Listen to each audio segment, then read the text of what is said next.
Hey guys, today let's talk about how the housing market might be impacted by a recession. All right, we've seen the Fed increase rates a number of times since January, and for some folks it has caused a little bit of a fear of a recession and a crash in the housing market. So let's unpack this a little bit. In simple terms, a recession is an economic slowdown lasting more than a few months, and we feel it in different areas of our lives and the economy.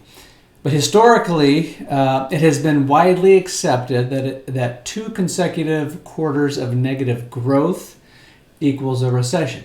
You'd have to go way back to 1947 to see where that was not the case.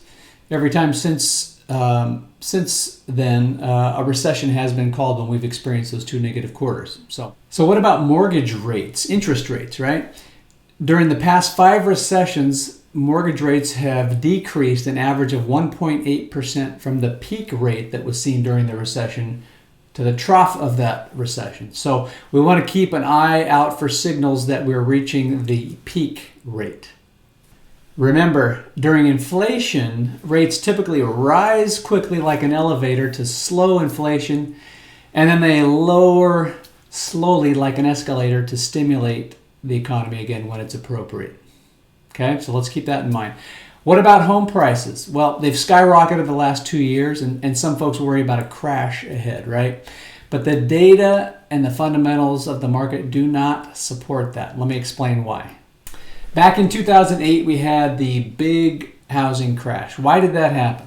Well, remember, banks had loose lending practices, and many loans were given to unqualified buyers, and we had an excess supply of homes due to lots of construction. We had lots of foreclosures that occurred, and that drug down home prices overall for many, many millions. We are not in that same predicament now. In fact, just the opposite. We have limited supply. We're far behind in construction.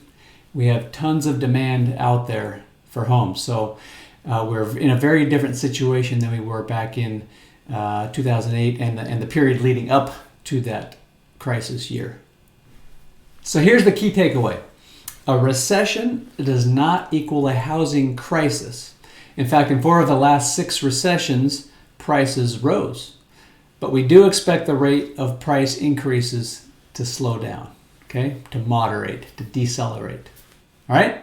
I hope that clarifies some things for you. If you want to talk further about it, simply message me or give me a call. Have a terrific week, guys.